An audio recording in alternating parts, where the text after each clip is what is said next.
사도행전 13장 44절부터 14장 7절까지 말씀입니다.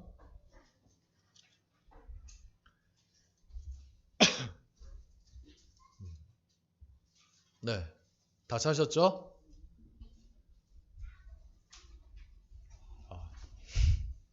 어린 형제자매가 아직 못 찾고 계셔서.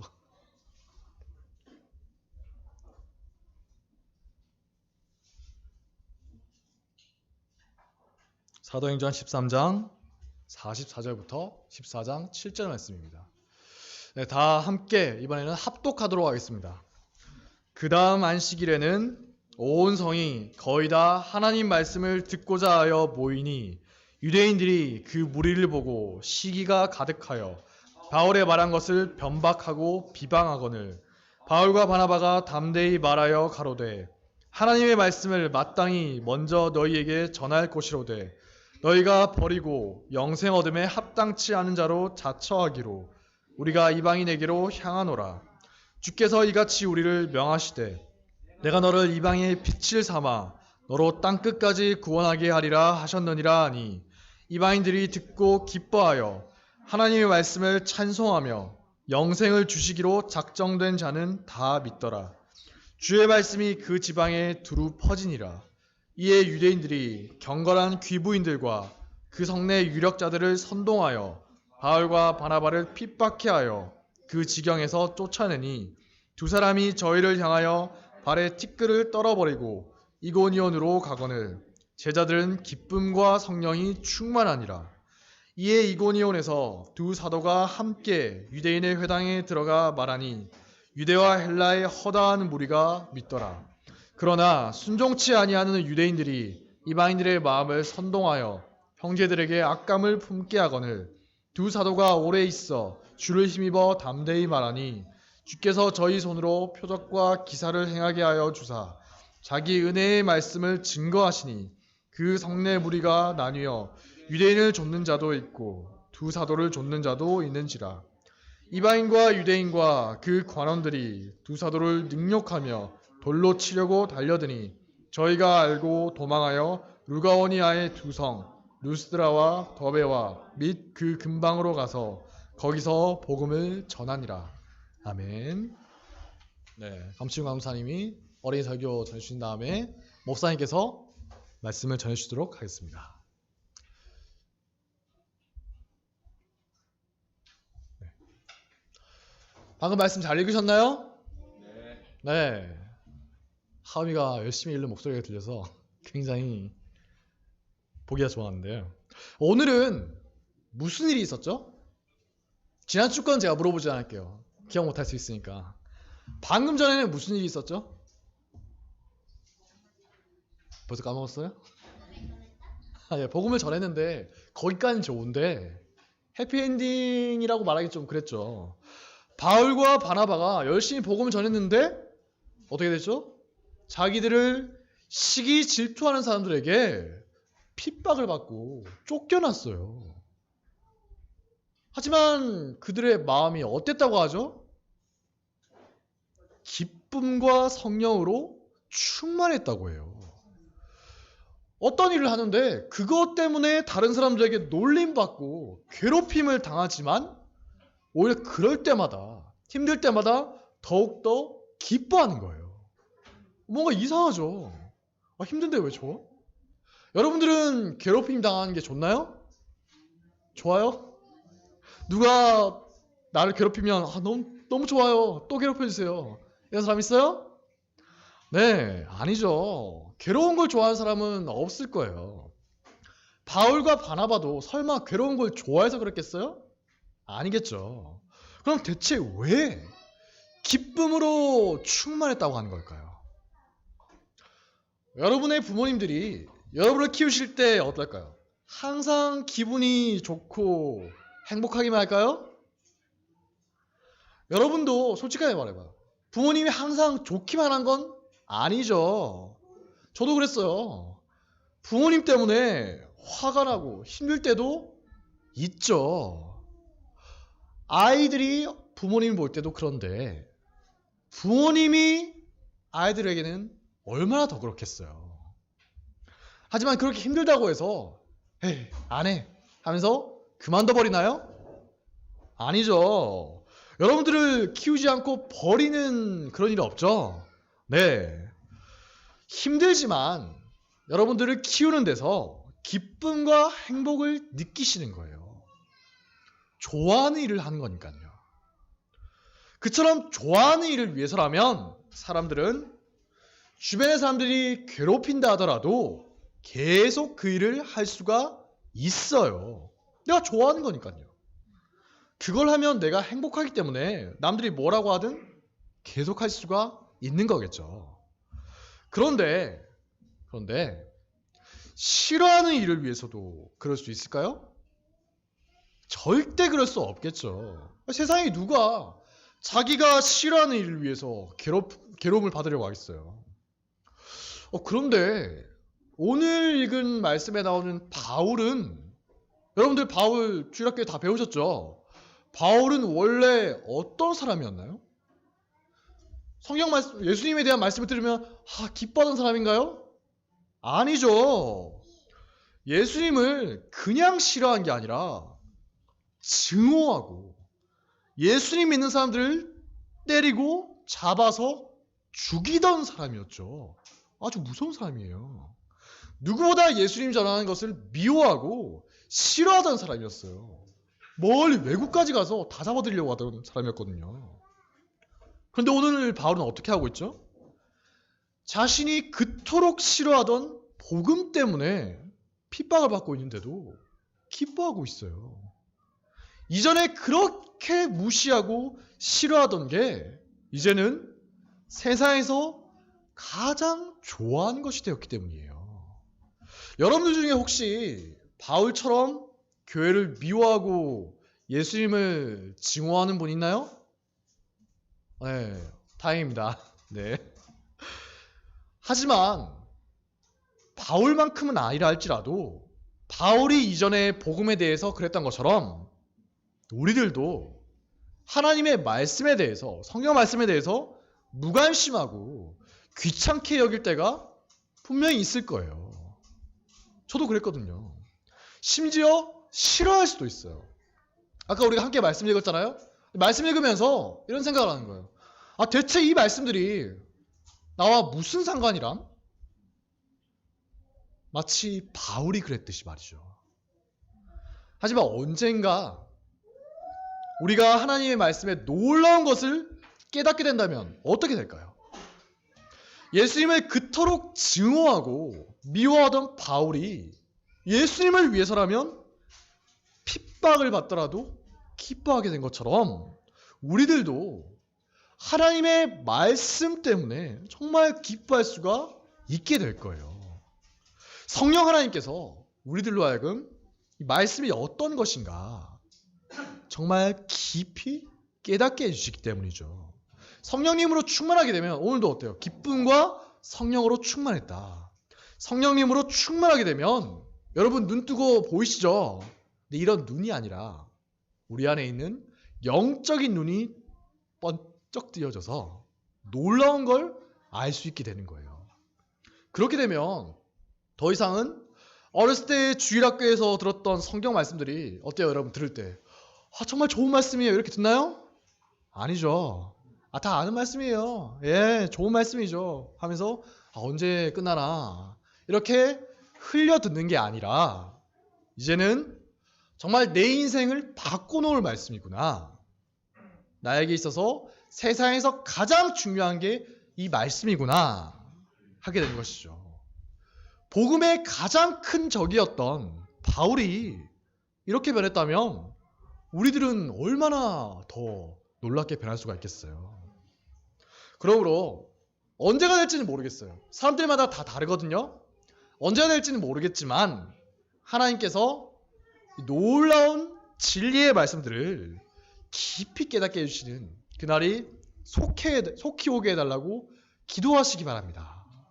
지금 보이는 이 육체적인 눈 외에도 우리 안에 있는 영적인 눈이 정말 잘 뜨여져서 이전에 알지 못했던 것을 보게 해달라고 기도하는 기도의 사람들이 되시기를 바랍니다. 기도하겠습니다. 하나님, 오늘 말씀을 보니까 바울이 하나님의 말씀 때문에, 예수님을 전하는 복음 때문에 핍박을 받는데도 기뻐하고 있는 것을 우리가 보았어요. 바울이 이걸 정말 좋아하는구나. 그런데 우리가 생각해 보면 이전에 바울이 절대 그런 사람이 아니었거든요. 바울이라는 사람은 예수님을 전하는 사람들을 때리고 잡아서 죽이던 사람이었는데 하나님께서 은혜를 주셔서 바울 안에 있는 영적인 눈이 띄게 해주셔서 예수님을 믿는 것이 어떤 것인가 알게 되니까 정말 이전에 미워하던 것을 이렇게 좋아하게 되고 예수님을 믿는 복음을 위해서 핍박을 받더라도 오히려 기뻐할 수 있는 사람이 되었구나.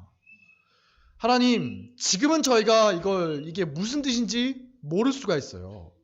하지만 바울에게 그러셨던 것처럼, 그리고 저에게 그러셨던 것처럼, 많은 어른들에게 그러셨던 것처럼 이전에 알지 못했던 것을 우리의 영적인 눈을 열어주셔서 이전에 알지 못했던 것을 볼 수 있게 도와주세요. 예수님의 이름으로 기도드렸습니다. 아멘.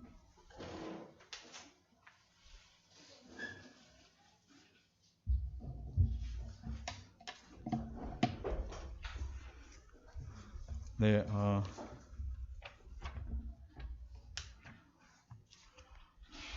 정부가 강력하게 더 이 방역 지침을 지키라고 한 연거로 처음에 들을 때는 막 이렇게 좀 거부감도 있고 힘들었던 분들도 있습니다. 그래서 그 청와대 게시판에는 그거를 폐지해달라 이렇게 했는데 저희 교회로 봐서는 한 번 더 예배를 드릴 수 있는 은혜를 입게 되었다 이렇게도 볼 수 있고요. 그러니까 늘 나타나고 보여진 것만이 모든 건 아니고 또 하나님께서 주신 더 큰 뜻이 있는 것을 인해서 주님을 찬양합니다. 기도하겠습니다. 하나님 아버지, 오늘 또 주의 말씀 앞에 섭니다. 코로나 바이러스 때문에 사회 전체가 또 온 세계가 여러 가지로 얼어붙어 있고 어려운 가운데 있습니다. 주여 간절히 바라기는 주여 어서 은혜를 주셔서 백신도 개발되고 치료제도 개발될 뿐만 아니라 바이러스가 물러가고 평상으로 돌아가는 은혜가 있도록 주님 도와주옵소서. 그러나 이렇게 어려움의 때에 전에는 생각하지 못하던 그러므로 더욱더 일상을 소중하게 여기는 은혜가 저희 가운데 있게 하여 주시고 또 뿐만 아니라 새로운 부분에 눈을 뜨고 그러므로 어려움이 닥치고 장애물이 가득할지라도 도리어 더 전진하는 믿음의 진보가 있도록 주님 도와주옵소서. 소망하옵고 예수님의 이름으로 기도하옵나이다. 아멘. 조금 전에 저희가 어린이 설교도 들었고 또 본문 말씀도 같이 읽었는데요. 오늘 본문은 지난 주일에 살폈던 이러한 내용에 이제 연결이 됩니다. 지난 주일에 살폈던 거는 43절까지인데 여러분 42절을 한 번만 보겠습니다. 42절 같이 읽어볼까요? 시작. 저희가 나갈새 사람들이 청하되 다음 안식일에도 이 말씀을 하라 하더라. 예, 그렇습니다. 사실 이 말씀은 뭐냐면 예수 그리스도의 복음을 전한 일입니다. 그래서 지난주에도 살폈지만 그리스도가 구약 성경에서 어떻게 지향되었는지, 그러니까 구약 성경 전체는 그리스도를 지향했고 그뿐만 아니라 그런 구약 성경의 내용을 모두 다 성취하듯이 그리스도께서 오셔서 보이신 일들이 또 선포가 됐고 그렇게 한 다음에 다시 전체를 보니까 구약 성경 안에 그렇게 그리스도에 대해서 말씀했던 것들이 가득했다. 이것을 바울이 전했을 뿐인데 어떻게 얘기하면 그것이 낯설었던 사람들이 다음 안식일에도 그것을 전해 주십시오. 이렇게 얘기를 했습니다. 그러니까 말하자면 재초청을 받은 일이고 되게 복된 일이죠. 그렇죠? 그런데 오늘 본문은 그것이 그냥 복되고 좋은 걸로만 연결된 것이 아니라 사실은 좀 어려운 일이 닥쳐오는 것을 볼 수가 있습니다. 오늘 본문은 이렇게 시작합니다. 44절, 45절 보면 그 다음 안식일에는 온 성이 거의 다 하나님의 말씀을 듣고자 모이니, 그 다음 45절 같이 한번 읽어보실까요? 시작. 유대인들이 그 무리를 보고 시기가 가득하여 바울의 말한 것을 변박하고 비방하거늘. 좀 실망스러우시죠, 그렇죠? 제 초청을 받고 그러면 무척이나 전체가 다 이렇게 좋은 반응을 보였을 거라 이렇게 기대하기 쉬운데, 물론 온 성이 다 하나님의 말씀을 듣고자 모인 것은 그렇습니다. 기대에 부응합니다. 근데 그 반응은 유대인들이 그 무리를 보고 시기한 일로 나타났습니다. 그리고 시기한 것뿐만 아니라 바울의 말한 것, 즉 그리스도 예수의 복음을 변박하고 비방하는 이런 일로 나타났습니다. 사실 오늘 본문은 제목을 이방인들이 듣고 기뻐하여 이렇게 말씀을 따라 정했지만, 다시 한번 일반 제목을 붙인다면 이렇게 말할 수 있을 것 같습니다. 복음 사역은 인간적으로는 환영받지 못할 일이다. 이렇게. 어쩌면 여러분과 제가 신앙을 갖고 자라오면서 우리는 복음을 전하면 사람들이 다 막 듣고 아멘하고 변화되고 회심할 거를 기대하고 있는지 모르겠습니다. 제 안에는 조금 그런 기대가 있어서 제가 이렇게 얘기하는지 모르겠어요. 저는 제가 복음을 들은 게 너무나 좋았고, 그리고 그 후에 쭉 걸어오는 삶 속에 그 주의 은혜인데요. 주님 만나게 하신 분들이나 또 이렇게 여러 분들이 그렇게 복음을 갈망하는구나, 듣기 원하는구나. 물론 이렇게 얘기할 때 뭐 반대하거나 힘들어하거나 하는 사람이 없었던 건 아닙니다. 그 많았지만 도리어 여러분 이렇게 산에 그 꽃이 이렇게 피어 있을 때 산 전체에 비해서 꽃의 비율은 적지만 꽃이 피어 있는 게 산 전체를 아름답게 보일 수 있습니다. 그렇죠? 그래서 저는 그런 복음에 대한 되게 따뜻한 그런 이해를 가지고 있어서 그런데, 오늘 본문은 사실은 복음 사역은 인간적으로 환영받지 못하는 일이라는 걸 사실은 거듭 확인해 주는 모습이 여기 나타납니다. 왜냐하면 복음 사역을 향해 나타난 유대인들의 시기와 질투는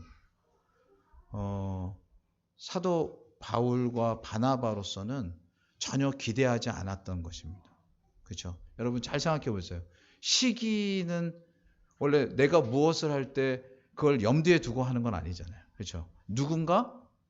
누구를 보고 괜히 마음에 미움이 일어나고 질투가 일어나고 분노가 일어나서 이렇게 그 사람을 회방하는 거죠. 그렇죠? 그러니까 그거는 우리가 예상하지 못하는 바잖아요. 그렇죠? 그래서 그렇지 못하는 바가 나타났어요.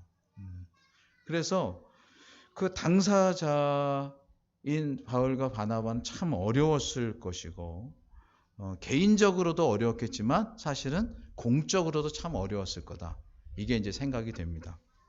하지만 본문 사건들은 그것을 얘기하는 게 초점은 아니고 요 말을 하려고 합니다.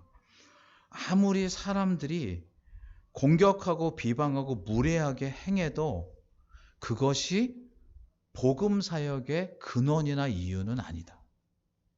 그러니까 실제로 아무리 사람들이 회방하고 방해를 해도 복음 그 자체가 더 귀한 것이지, 그러므로 세상이나 사람이나 그들의 반응이 어떠하든지 상관없이 복음을 허락하신 분의 뜻과 그 내용이 복음 사역의 근원이고 이유이다. 이것이 오늘 주되게 살피려고 하는 것입니다. 그리고 그것을 따라가는 것이야말로 하나님의 사람의 자세입니다. 그러므로 44절로 45절을 한 번만 더 보면, 유대인들이 시기한 그 시기의 단초는 뭐냐면 바울이 말한 것이었습니다. 그렇죠? 바울의 말한 것을 이렇게 되죠. 45절에. 그거는 아까도 설명했고 또 지난 주일에도 살핀 바 구약 성경이 말하고 있는 그리스도, 그리고 그분이 약속처럼 오셔서 십자가를 지시고 부활하셨다는 복음을 전해서였습니다. 그러니 우리 편에서 보면 왜 복음이 사람들에게 반발을 사야 하고 심지어 변박과 비방을 들어야 하는가 싶지만, 그것이 그들이 겪은 현실이고 그들이 고초를 겪은 이유였어요. 근데 여러분, 여기까지만 머물면 여러분, 우리가 신앙을 가지고 살아가는 삶에 있어서 나타나는 여러 어려움들의 요소들을 그냥 세상이 그런 것처럼 어려움 자체로만 봅니다. 혹 반대가 나타나고 공격이 나타나면 반대와 공격만 봅니다. 그러나 거듭 말씀드리기를, 우리는 사람들의 반대와 사람들의 공격보다 더 중요한 하나님의 복음을 가졌다는 것, 여러분 이것을 기억하셔야 됩니다. 그리고 복음의 이유는 사람들에게 있지 않고 하나님에게 있습니다. 오늘 지금 유대인들이 시기가 나서 사실은 그것을 변박하고 그것을 비방한 것에 대해 사도 바울은 이후에 고린도전서에서 이렇게 말을 합니다. 고린도전서 1장을 한번 보시죠. 고린도전서 1장 21절로 24절을 보면 우리가 잘 아는 성경 구절인데요. 고린도전서 1장 21절로 24절에 보면 거기서 바울은 그것을 이렇게 설명합니다. 혹시 성경을 찾으신 분들은 같이 읽겠습니다. 시작. 하나님의 지혜에 있어서는 이 세상이 자기 지혜로 하나님을 알지 못하는 거로 하나님께서 전도에 미련한 것으로 믿는 자들을 구원하시기를 기뻐하셨도다. 유대인은 표적을 구하고 헬라인은 지혜를 찾으나 우리는 십자가에 못 박힌 그리스도를 전하니 유대인에게는 거리끼는 것이요 이방인에게는 미련한 것이로되 오직 부르심을 입은 자들에게는 유대인이나 헬라인이나 그리스도는 하나님의 능력이요 하나님의 지혜니라. 아멘. 그렇습니다. 여기 23절에 보면 유대인에게는 거리끼는 것이라고 해서 유대인들은 바울이 전한 그리스도를 인정하지도 않았고 받아들이지도 않았고 그러고 싶지도 않았습니다. 그러니 사실은 사도 바울, 그러면 사도 바울의 특징은 딱 하나예요. 그리스도의 복음만을 전했다. 지난주에도 그렇게 얘기했죠. 그가 살아가면서 다른 여타한 데코레이션이나 아니면 자기의 뭐나 뭐 이런 걸 추구한 사람이 아니라 오직 그리스도의 복음만을 추구했어요.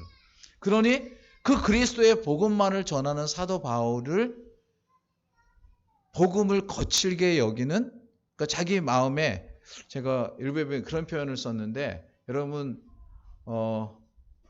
이 세상에서 제일 무거운 게 뭔지 아십니까? 눈꺼풀이라고 하죠. 동감 안 하시나요? 사실은 이렇게 살면서 제일 아픈 게 뭐냐면요, 막 뭐 무슨 큰 사고가 나고 이렇게 한 것도 큰 것 같지만 실제로 제일 아픈 건 손톱 밑에 있는 가시가 아프기도 합니다. 그렇죠? 왜냐면 되게 작은 건데 계속 거슬러서 힘들기도 하고요. 요즘에는 또 힘든 것 중에 하나가 뭐냐면 인터넷에 젊은 사람들은 악플이라고 해서, 사실은 단 사람은 그냥 아무 의식 없이 한 거예요. 말도 그래요. 요즘에 코로나 이런 상황이어서 사람들이 한편으로는 짜증이나 이렇게 여러 삶의 불만들이 있으니까 누구한테 대놓고 그냥 말했는데 듣는 사람의 심장을 후벼 파는 말을 하는 거예요. 그렇죠? 자기는 그냥 던졌는데. 그래서 여기 사도 바울은 그리스도만을 외쳐 불렀어요. 그리스도만이 자기의 모든 것이에요. 그랬는데 그것이 거쳤던 손가락 밑에 가시처럼 자기를 힘들게 한다고 느꼈던 유대인들로서는 그를 공격했습니다. 그런데 여기서 한번 잘 생각해 볼 필요가 있어요. 그리스도를 전하는 복음 사역을 감당한 것밖에 없는데 공격당하고 비방당하고 마음의 깊은 상처를 받게 될 때 여러분 그거를 상처나 공격이나 비방으로만 여기지 마시고 도리어 당연한 것으로 여기시기 바랍니다. 왜요? 우리가 전하는 것이 하나님 앞에서 옳다는 확증이 될 수도 있기 때문입니다. 물론 잘못된 이단 사서지나 거짓 교리를 전하는 것이어서는 절대로 안 됩니다. 그러나 바른 진리, 참된 진리, 성경이 교훈하는 진리를 외치는데도 그런 공격을 받게 되면 물론 마음은 상하고 힘들겠죠. 그거는 저는 공감합니다. 너무너무 힘들겠죠.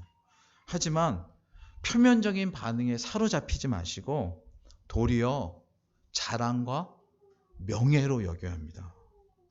이 일을 겪은 후에 사실은 지금 14장 오늘 우리가 7절까지 보고 있잖아요. 그렇죠? 그 14장이 다 끝나고 나서 여기에는 안 기록되어 있는데 이 역사적으로 보면 사도 바울이 이러한 내용을 다 포괄해서 아주 좋은 성경을 기록합니다. 그게 갈라디아서예요. 실제로. 그래서 거기에 다른 복음은 없다라는 말을 하면서 덧붙인 말이 뭐냐면 사도 바울이 갈라디아서 6장 17절에 이렇게 얘기합니다. 내가 내 몸에 예수의 흔적을 가졌노라. 근데 이 흔적이라는 말이 뭐냐면요. 달리 얘기하면 상처. 이렇게 여러분 뭐 하고 이렇게 다치고 나면 여기에 상처 같은 거 남죠. 그렇죠? 예. 너무 진지하니까 제가 하나 말씀. 얼마 전에 이제 아내랑 다른 이게 목사님을 만날 기회가 있었는데 목사님이랑 사모님이 대뜸 저희 아내를 보고 혹시 무슨 일이 있었냐고 이렇게 묻는 거예요. 그래서 아니 왜냐고 그랬더니 이렇게 여름이니까 지금은 긴팔 입고 있지만 반팔 입잖아요, 그렇죠? 저희 아내의 오른쪽 손목에 이렇게 횡으로 이렇게 상처가 있어요. 이게 지금 너무나 세상이 하수선하니까 그런 관점으로 본 거예요. 근데 그게 얼마 전에 후라이팬을 닦다가 살짝 딘 건데 다 회복이 안 되고 남은 걸 보고 바깥에서 이렇게 얼핏 보기에는 이렇게 손목에 뭐가 있는 것처럼 제가 웃으려고 말씀드린 건데 여기 예수의 흔적이라고 할 때 그런 상처, 이렇게 남은 흔적. 예. 그래서 요거를 달리 말하면 이런 거예요. 얼마 전에 이제 6.25 전쟁도 거쳤고, 뭐 이제 재헌절 이렇게 거치면서 우리나라의 과거 이런 것도 했고요. 또 지난, 금요 기도회 때, 정말 지금 일부 분들만 참석할 수 있어서 되게 아쉬웠는데, 우리나라의 눈이 아니라, 북한에서 본, 7월 27일, 그러니까 이게 종전 선언일이래요. 그러니까 우리 남한에서는 교육을 받은 적이 없는데 우리 북에서 교육을 받았던 우리 강무학 전사님 같은 경우는 사실 그게 되게 중요하다고 거기서 배웠고 그래서 이제 그와 관련된 그 시즌의 일들을 이렇게 나눴어요. 그래서 저는 이제 성도들이 많이 들었으면 좋겠다 이렇게 그런 마음을 가졌는데 전쟁이 있었다고 하는 건 전쟁 때 다친 사람들도 있었고 전쟁 때문에 목숨을 잃은 사람도 있었다. 이렇게 얘기하죠. 저 어린 시절에 동네에 이 한 손에 갈고리를 낀 분이 있었거든요. 이렇게 한 손목이 없어져서 여기에 이렇게 갈고리 후크 선장처럼 후크 선장은 아시죠? 그렇죠? 이렇게 갈고리를 낀 분이 있어서 근데 사람들은 다 그 사람을 무서워했어요. 왜냐하면 이름이 상의용사하고 이랬거든요. 그러니까 이게 우리나라의 개념인데 근데 다른 나라를 들어보면 군인들을 되게 존중해요. 왜냐하면 나라를 위해서 자기 목숨을 바친 거고 뿐만 아니라 우리나라는 정말 죄송한 표현이지만 고위 관료일수록 자기 자식을 군대에 안 가게 하려고 하는 반면에 외국은 실제로 높은 지위를 가지거나 아니면 귀족일수록 일부러 전쟁에 나가고 그래서 사실은 정치인들 중에도 자기 자녀를 전쟁터에 내보내서 혹 그가 돌아오지 못한 일을 가지고 있음에도 국가를 위해서 살아가는 게 뭔가 이렇게 명예스러움이라는 게 있거든요. 그래서 어릴 때 상위 군사를 보면서는 되게 안 좋은 인상이 있었는데 다른 곳에 가서는 그분이 얼마나 존중받는다 이런 걸 보면서 사고의 전환이 좀 이루어졌습니다. 우리가 다르게 생각하는 신앙을 가지면서도 마찬가지. 신앙을 가지면서도 자칫 잘못하면 꽃길만 걷고 평안하기만 하고 은혜스러운 일만 있기를 원하지만 냉정하게 얘기하면 신앙은 절대로 그렇지 않아요. 그래서 사실은 막 힘들고 어렵고 근데 잘 생각해 보세요. 힘들고 어려우니까 기도하게 되는 거예요. 힘들고 어려우니까 하나님을 더 의지하게 되는 거예요. 힘들고 어려우니까 주님이 아니고서는 해결할 수 없는 걸 바라보게 되는 거예요. 근데 우리는 늘 본성상은 꽃길만 가기 원하죠.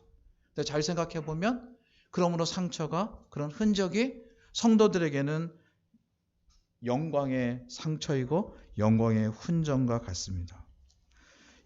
참으로 복되게도 교회 역사 속에서 많은 교회들과 성도들이 그런 그리스도 때문에 받는 상처, 흔적을 두려워하지 않았기 때문에 지금껏 교회가 유지되는 은혜를 입고 있는 줄 믿습니다. 근데 하지만 작금에는 교회들이 그런 상처와 전투보다는 이 땅에서의 안정과 편함을 추구하는 모습이 너무나 많습니다. 근데 주님이 뭘 원하실까 생각해 보면 성경의 교훈을 따라 주님 앞에서는 영광의 상처들이 더 귀하게 여김을 받을 줄 저는 믿습니다. 당장에는 고통스럽지만 주께서 그것을 귀하게 여기시고 당신의 때에 당신의 방식으로 갚아주실 줄 믿습니다. 왜냐하면 교회는 이 땅에서 하늘을 보여주는 곳이기 때문입니다. 하늘의 가치가 뭔지, 주님이 기뻐하시는 것이 뭔지, 세상이 원하는 방식이 아니라, 그래서 사실은 그거를 가진 것이 여기에 이제 나타나는데, 오늘 유대인들의 시기, 그로 인한 비방과 반발, 이런 것 때문에 바울과 바나바는 하나님께서 자신들에게 맡기신 일이 무엇인가를 깨닫고 방향을 다잡는 계기가 됩니다. 이 표현을 한번 다시 기억해주세요. 방향을 다잡는. 이전에는 그냥 익숙하고 당연하게 여겼는데 이제는 방향을 다잡아서 집중하고 그것에 전념하는 모습을 보여요. 그게 바로 오늘 본문인 46절부터 49절까지 내용이에요. 여러분 한 번만 더 같이 읽겠습니다. 46절부터 49절까지 말씀입니다. 시작. 바울과 바나바가 담대히 말하여 가로되 하나님의 말씀을 마땅히 먼저 너희에게 전할 것이로되 너희가 버리고 영생 얻음에 합당치 않은 자로 자처하기로 우리가 이방인에게로 향하노라. 주께서 이같이 우리를 명하시되 내가 너를 이방의 빛을 삼아 너로 땅끝까지 구원하게 하리라 하셨느니라 하니 이방인들이 듣고 기뻐하여 하나님의 말씀을 찬송하며 영생을 주시기로 작정된 자는 다 믿더라. 주의 말씀이 그 지방에 두루 퍼지니라. 아멘. 여기 46절 마지막에 보면 우리가 이방인에게로 향하노라 이런 표현이 있습니다. 그러니까 유대인들이 시기하고 비방하자 여러분 마치 물이 흐를 때 여러분 물방울이 오랜 시간을 거쳐서 바위를 뚫기도 하지만 물이 직접 흐를 때는 장애물이 나타나면 장애물을 돌아서 갑니다. 그런데 여러분 이거 주목하세요. 장애물은 물이 지나간 과거에 머물러 있으되 물은 장애물을 피해서 계속 전진합니다. 그렇죠? 물은 계속되이 흐릅니다. 그래서 당장 장애물이 물을 가로막을 땐 물이 이기는 것 같지만 실제로 물을 지나서 흐르는 그 장애물을 지나서 흐르는 물은 장애물을 개념치 않고 실제로 계속되이 전진합니다. 지금 여기서 유대인들이 그렇게 하자 실제로 사도 바울은 아까 방향을 다잡았다 그런 것처럼 실제로 이방인에게 집중하겠다. 이런 것을 천명하고 그것을 향해 전진하는 모습을 보여줍니다. 그러자 이게 이후에는 유대인에게까지 역으로 영향을 미치게 되는 모습이 나타납니다. 이것을 저는 이렇게 전략적 복음 사역이다 이렇게 얘기하고요. 실제로 하나님의 전략이다 이렇게 얘기할 수 있습니다. 무슨 말이냐? 여러분 로마서 11장을 한번 펴보겠습니다. 로마서 11장. 네. 로마서 11장 11절로 12절인데요.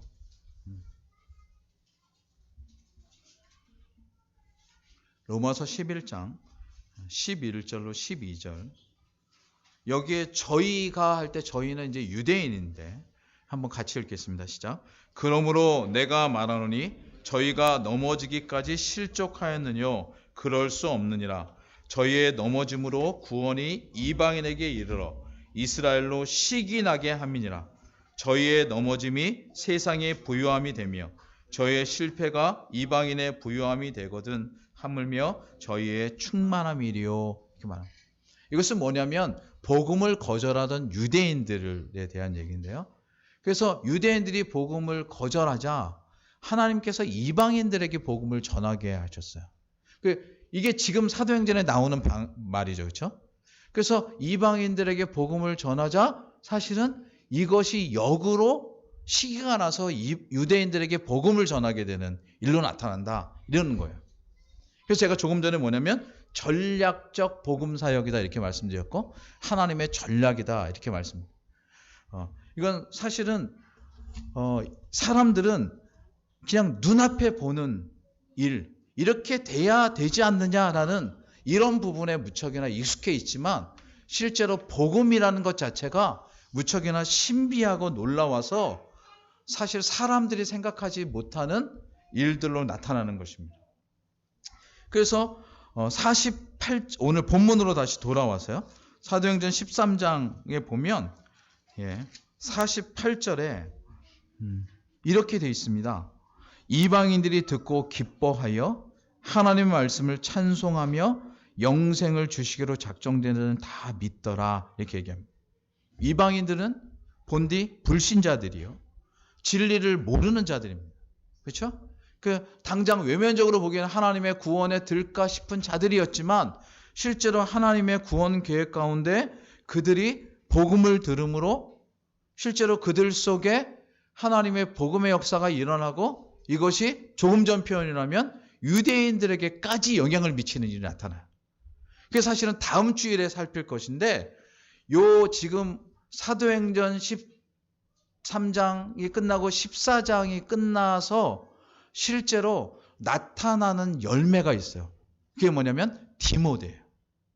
우리 작년에 디모데 전후서 재작년에 살폈던 거 혹시 기억하는 분들이 계실지 모르겠습니다. 저 뒤에 또 사실은 디모데 전후서 책자가 있는데 여러분 보시면 실제로 디모데는 우리가 일반적으로 아는 사람이 아니에요. 근데 사도 바울이 복음을 전하면서 실제로 얻게 된 영적인 아들이에요. 우리 여기 어머니들 계신데 어머니들이 몸으로 낳죠. 그렇죠? 그래서 어머니들에게 있어서 자녀들은 너무나 사랑스러운 대상이고 자기가 모든 것을 바칠 만큼 애정이 깊은 대상이에요. 사도 바울은 디모데 보고 뭐라 했냐? 내가 사랑하는 영적인 아들이다. 이렇게 얘기했어요. 그러니까 사실은 사도 바울에게 있어서는 디모데는 자기가 남성이어서 아이를 직접 낳을 수는 없었지만 진리를 통해 낳은 친아들 같은 사람이 바로 디모데였어요. 그러니까 사실은 하나님께서 그 디모데를 통해서 이방의 복음의 역사가 더더욱 퍼져가는 일들을 허락하셨던 거예요. 무슨 말이냐면 당장 이방인이라고 불신자고 진리를 모른다고 가볍게 판단할 수 있지만 하나님의 구원 계획 가운데서는 그 이방인들 가운데 복음을 들은 자들이 자기 자신이 먼저 복음화가 되었을 뿐만 아니라 제자화가 되고 더 나아가 사역자가 돼서 복음을 전하는 사람으로 인생을 살게 되는 거예요. 사도 바울은 당장 물이 막혀서 이게 장애물로 인해서 실제로 유대인들이 시기하고 질투하는 그 일로 자기가 방향을 전환하게 된 것 같았는데 하나님의 큰 계획 속에서는 이방인들 가운데 영적인 아들을 얻는 일을 누렸을 뿐만 아니라 더 나아가 그를 통해 이방의 복음이 퍼져가는 놀라운 일들을 누리게 되었고 뿐만 아니라 이것이 역으로 장애물의 역할을 했던 유대인들에게 복음을 전하는 놀라운 일들이 나타나게 되었던 것입니다. 사실 이런 일들을 대하면서 우리는 무슨 생각을 하게 되냐면 현실 속에 여러 어려움이 나타날 때마다 여러분 눈에 보이는 장애물, 어려움, 비방, 시기, 질투 여기에만 눈을 두지 마시고 분명코 하나님께서 우리를 구원하여 인도하시는 자들이라면 이 너머에 분명코 하나님의 더 큰 전략이 계획이 역사하심이 있는 줄 믿으시기 바랍니다. 하지만 이 대목에서 제가 한 가지만 더 말씀드리면, 여러분, 어려움은 그저 한 번 겪고 말았으면 좋겠지만 한 번으로 끝나지 않습니다. 왜냐하면 우리가 가진 게 얼마나 더 고귀한가를 되새기게 하려고 어려움은 계속되어 나타납니다. 자, 그것을 잠깐만 살펴보겠습니다. 유대인들이 얼마나 끈질기게 사실은 사도 바울과 바나바를 괴롭게 했든지, 오늘 본문 지금까지 살핀 44절부터 49절까지는 참 그래도 좋았는데, 이제 50절부터 본문 거의 끝인 14장 6절까지는 이러한 어려움이 계속 나타납니다. 근데 여기서 여러분 어려움을 살피고 그것에 해결하는 방식을 더불어 살필 터인데, 그러므로 어려움만 보지 마시고, 여러분 어려움이 있을 때 앞에서도 얘기한 것처럼 어떻게 물이 장애물을 부드럽게 피해가듯이 이렇게 가는가를 한번 보시기 바랍니다. 전략적 대처. 그렇게 말하고 싶은데요. 먼저 3번이나 어려움이 나오는데 50절이 그것입니다. 50절 한번 읽겠습니다. 시작. 이에 유대인들이 경건한 귀 부인들과 그 성내 유력자들을 선동하여 바울과 바나바를 핍박하여 그 지경에서 쫓아내니. 설명이 더 필요 없죠. 유대인들의 괴롭힘은 제가 앞전에는 사용 안 했는데, 여러분 누가 하늘 품으면 어느 월에도 뭐가 내린다고 하죠, 그렇죠? 그러니까 지금 시기라는 게 앞에서 설명했지만 정말 그러니까 내게서 나지 않은 건데, 당하는 사람은 고통스럽지만 실제로 얼마나 이렇게 그 공격이 심한지 이해할 수 있습니다. 그래서 유대인들이 경건한 귀부인들과 성내 유력자들을 선동합니다. 그러니까 마음을 이렇게 바꾸게 해서 그들을 핍박하여 쫓아냅니다. 근데 쫓겨난다고 그들의 인생이 끝난 것은 아니고 복음 사역이 끝난 것도 아님을 여러분 유념하면서 그 다음 보겠습니다. 14장 2절입니다. 두 번째 어려움인데요. 여기 보면 이렇게 얘기합니다. 시작. 그러나 순종치 아니하는 유대인들이 이방인들의 마음을 선동하여 형제들에게 악감을 품게 하거늘. 여기서 또한 마찬가지로 이방인에게까지 이제는 가서 그들을 선동하고 그들에게 악함, 그러니까 정말 미운 마음, 정말 나쁜 놈이다, 막 이런 것을 갖게 합니다.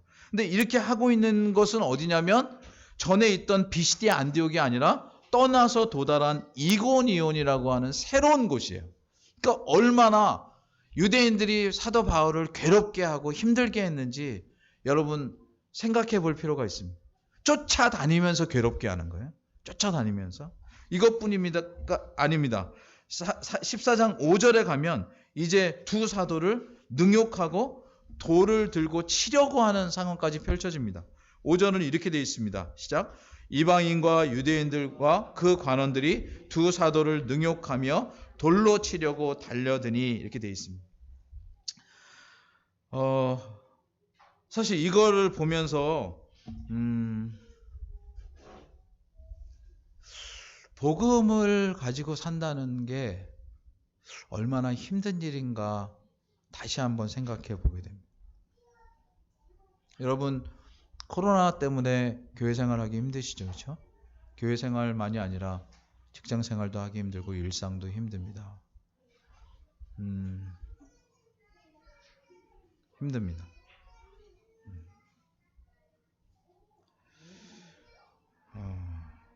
그런데 여러분, 우리가 신자가 되고 우리가 신앙을 가진 것이 우리가 어떤 능력이 있어서 이룬 성취냐 그러면 그렇지 않습니다. 사실 전적으로 하나님께서 은혜로 주신 선물입니다. 그래서 우리는 구원함을 얻었고 예수 그리스도의 제자가 되는 길을 걷고 있는 것입니다. 그래서 고난이 계속되고 어려움이 계속되지만 실제로 그것은 우리가 주님께로부터 받은 구원의 은혜를 훼손할 것만큼 본질적이진 않습니다. 이것을 꼭 기억하셔야 됩니다. 우리가 겪는 어려움은 정확하게 보면 주변적입니다. 공격하고 계속 들지만 실제로 하나님이 내신 구원의 역사를 결코 훼손하지 못합니다. 그것은 보존돼요. 그 주변부만 도는 거예요. 계속.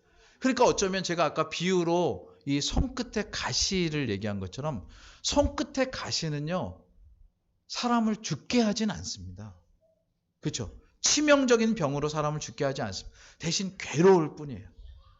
근데 그 괴로움을 넘어서면 더 큰 생명의 역사가 있습니다. 손끝의 괴로움 때문에 목숨을 내던지는 것은 어리석은 거죠. 그렇잖아요.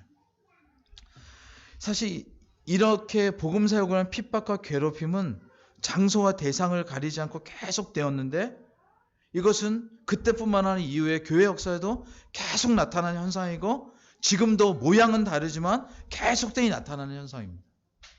저는 코로나라고 하는 게 의학적으로 문제이지만 교회 전체로 봐서는 교회로 하여금 이제 다른 것으로 어려움을 겪지 않으니까 나가오는 또 다른 어려움이요. 전에는 기적 관용하던 교회, 그러니까 정부의 모습들이 교회에 대해서 이런저런 제안을 할 때 그것이 정부가 교회를 제압하는 것처럼 보여도 그것은 실체가 아니고 그저 우리가 신앙을 가져서 가면서 겪는 어려움들의 또한 요소일 뿐입니다. 언젠가는 그것이 우호적으로 바뀔 수도 있고요. 또 여러 질병들이 다른 요소를 가지고 올 수도 있는 것입니다. 그래서 무슨 얘기를 드리려고 하냐면, 여러분, 복음은 결코 사람들을 만족해 하지 않는다는 사실을 잊지 마시기 바랍니다. 복음은 절대로 사람들을 만족해 하지 않습니다. 복음은 하나님께서 마음을 열어주시고 은혜를 주시기로 작정하지 않으면 결코 받아들일 수 없는 진리입니다. 그러니 복음을 우리가 가지고 살아갈 때, 또 혹 복음을 전할 때, 아니면 복음화 제자와 사역자 되는 이런 과정 속에 내가 점점 더 성숙해져 가면서 복음을 누릴 때, 우리를 시기하고 질투하고 비방하고 무례하게 행하는 자들을 이상히 여기지 마십시오. 그들은 몰라서 그러는 것입니다. 그들은 더 귀중한 걸 누리지 못해서 그러는 거예요. 실제로 우리가 가진 복음의 그 영광스러움, 그것으로 즐거움을 삼아야 됩니다. 그래서 사도는 이런 과정을 통해서 영적인 아들로 나온 디모데에게 편지를 씁니다. 디모데후서 1장 8절 그리고 11절로 12절, 여기에 이렇게 말합니다. 자기의 이 과정을 다 안 아들이죠. 그렇죠? 예. 옆에서 아버지가 어떻게 어려움을 겪는 걸 다 보고 있었던 그 아들에게 그가 이제 복음의 길을 걸어가자 이렇게 말합니다. 그러므로 내가 우리 주의 증거와 또는 주를 위하여 갇히된 나를 부끄러워 말고 오직 하나님의 능력을 쫓아 복음과 함께 고난을 받으라. 내가 이 복음을 위하여 반포자와 사도와 교사로 세우심을 입었노라. 이를 인하여 내가 또 이 고난을 받되 부끄러워하지 아니함은 나의 의뢰한 자를 내가 알고 또한 나의 의탁한 것을 그날까지 저가 능히 지키실 줄을 확신함이라. 이렇게 말합니다. 이 내용은 한 가지예요. 고난이 닥쳐오되 고난만 보지 말고 부르신 자를 바라고 얘기하는 거예요. 자기가 다 겪었기 때문에 자기 아들, 영적인 아들인 디모데에게 이 말을 해주는 것입니다. 사람의 반응은 언제고 우리를 기쁘게 할 수 없습니다. 왜요? 우리가 가지고 살아가는 것은 복음이기 때문입니다. 그러므로 여러분, 복음 자체가 주는 능력, 복음 자체가 주는 진미, 복음 자체가 주는 즐거움을 누리는 여러분이 되시기를 바랍니다. 제가 왜 이 말씀을 드리냐면, 이제 50절의 공격, 아까 2절의 공격, 그 다음에 4절의 공격들을 받으면서 바나바와 바울이 보여준 행동이 바로 그것입니다.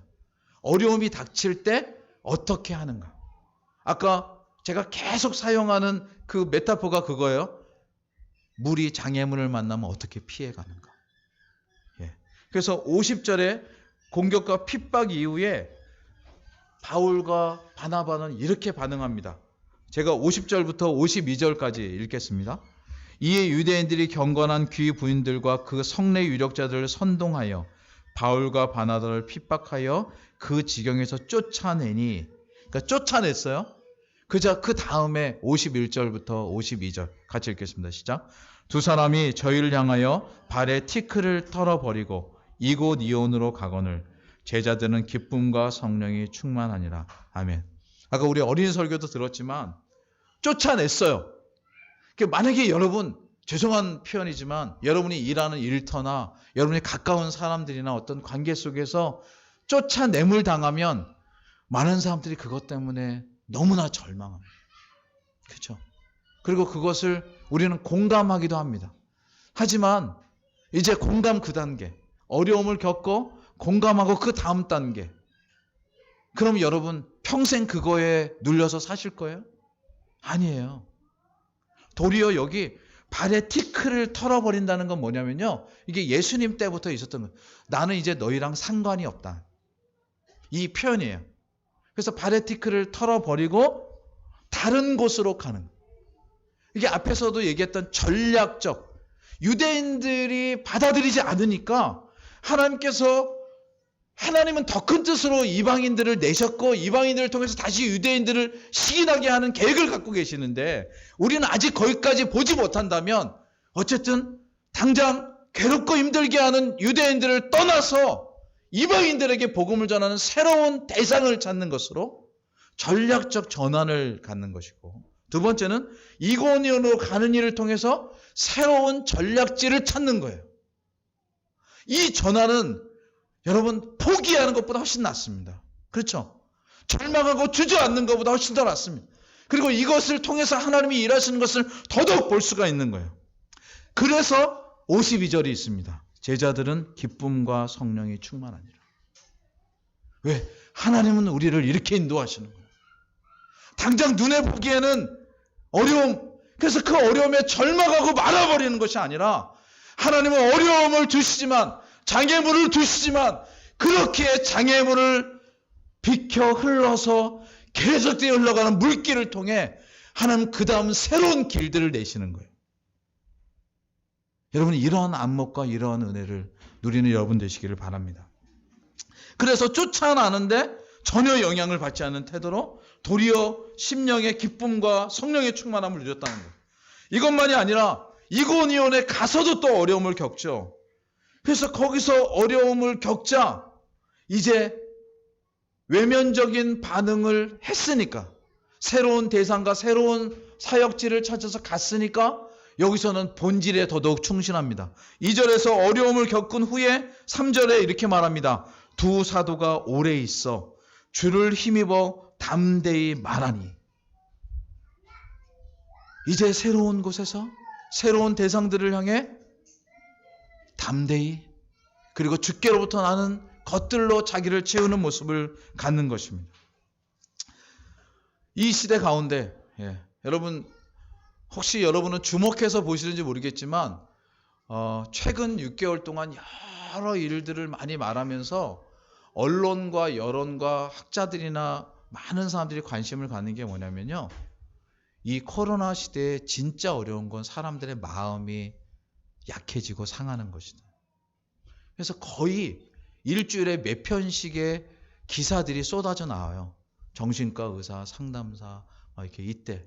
왜요? 이게 사람들이 힘들어지니까 육체만 힘들어지는 것 같은데 실제로 내면이 무너지는 것을 어떻게 보완할까? 근데 이때 여러분 그런 귀한 전문가들의 말에 귀를 기울임과 동시에 정말 간곡히 권하고 싶은 것 중에 하나는 이거예요. 주를 힘입는 은혜가 여러분과 제게 있기를 간절히 바랍니다. 여러분 이렇게 어려운 때 더더욱 기도하는 자리에 나아가시고 더더욱 하나님을 깊이 바라보는 일에 붙들려 보십시오. 어려움이 사람을 성장시킵니다. 어려움이 사람이 아닌 하나님을 의지하게 합니다. 때때로 힘듦이 근데 우리는 그렇지 않으려고 해요. 사람이 좋은 길, 사람이 편한 길을 따라가려고. 그런데 그렇게 가면요, 죄송하게도 내가 의지하는 사람들은 언젠가 곁을 떠납니다. 왜요? 사람은 유한한 존재여서요. 근데 하나님은 영원토록 여러분을 떠나지 아니하시고 여러분으로 더더욱 담대하고 굳건하게 하실 줄 믿습니다. 이제 이것만이 아닙니다. 실제로 5절에 이방인과 유대인과 관원들이 두 사도를 능욕하며 돌로 치려고 달려드니까 이들이 이미 가르치는 자들이고 또 몇 번에 살핀 것처럼 바나바가 연배가 있고 어른임에도 불구하고 이때는 6절에 이렇게 표현합니다. 저희가 알고 도망하였다. 그 위기를 피하는 모습을 갖는 것입니다. 여러분 절대로 그게 부끄러운 일이 아닙니다. 피하여 하나님께서 주시는 위로와 평강이 가득한 길들을 가는 거예요. 그곳에서 더 내면이 쌓이고 채워지도록. 그래서 이것을 정리해 보면 이렇게 말할 수 있습니다. 핍박하는 유대인에게서 복음을 받아들이는 이방인에게로 바울과 바나바는 사역의 대상을 옮기는 것을 감당했습니다. 그리고 뿐만 아니라 이 사역의 대상을 옮기는 일은 두 번째로 BCD의 안디옥에서 이고니온으로, 이고니온에서 루스드라와 더베로 사역지를 옮기는 유연함으로 계속되이 닥쳐오는 현실의 어려움을 지혜롭게 피했습니다. 마지막에 살핀 것처럼 심지어 도망하기까지 하면서. 근데 더 중요한 게 있습니다. 그런 가운데 이들이 결코 놓지 않았던 게 뭐냐면 그리스도의 복음이었습니다. 복음이라고 하는 주께서 내신 가장 귀중한 것을 가슴에 갖고 있자 실제로 대상이 바뀌고 장소가 바뀌는 것은 문제가 아니에요. 여러분 도리어 버티고 그냥 놔두고 막 이렇게 더 많은 것을 가진 것 같아도 더 중요한 것을 잃어버리면 나중에 남는 것이 아무것도 없지만 실제로 하나님의 전략과 하나님의 인도하심을 따라 대상과 그리고 장소를 옮기면서까지도 절대로 포기하지 않으려고 했던 것이 복음이었음을 생각할 때 여러분 우리가 진력해야 될 중요한 것이 무엇인지를 기억할 수 있습니다. 이러면서 말씀을 맺겠습니다. 제가 우리 한때 이 나라를 휘감았던 사회적인 이슈가 하나 있습니다. 다시 말씀드리기 참 가슴 아픈 일인데 그게 세월호라고 하는 한 배의 사건이었죠. 그렇죠? 그래서 그의 여타한 사건들은 이렇게 말씀을 안 드리되 그때 제일 그 과학적으로 던졌던 질문이 뭐냐면 왜 배가 이렇게 침몰했는가예요. 근데 배에는 항상 중요한 원리가 하나 있습니다. 그게 선박 복원력이라고 하는 거예요. 네. 그래서 배를 물에 집어넣고 사실은 두면 배는 무게 중심이 있어서 언제나 이렇게 설계를 하게 돼 있어요. 그리고 물 속에 들어갔을 때 물의 그 양이 그러니까 배만큼 이렇게 뭐랄까 원래 옆으로 움직이거든요. 그래서 배 자체가 가지고 있는 무게 중심과 물에 의해서 그러니까 배의 옆에 물들이 움직이면서 갖는 또 하나의 중심이 위에 생기게 되는데 이걸 부심이라고 합니다. 그러니까 부력 중심이라고 하는 말인데요. 그 배가 가진 무게 중심과 부력 중심이 견고하면 실제로 아무리 각도가 크게 넘어져도 그러니까 비바람이 치고 폭풍우가 쳐서 배가 거의 뒤집일 정도로 옆으로 자빠져도 배는 다시 일어나게 돼 있습니다. 오뚜기처럼. 이게 무게중심과 부력이에요. 그래서 종종 그것이 잘못되게 사실은 배를 고치거나 아니면 잘못 만들 때 배가 넘어지는 거예요.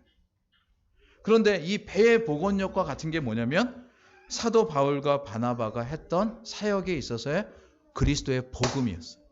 다른 것이 아니라 대상, 장소 이게 핵심이 아니라 그리스도의 복음. 하나님께서 그들을 부르셨고 하나님께서 그들을 인도하셔서 그들로 하여금 어떻게 쓰시고자 하는 그 하나님의 인도하심이 그들 속에 있었어요.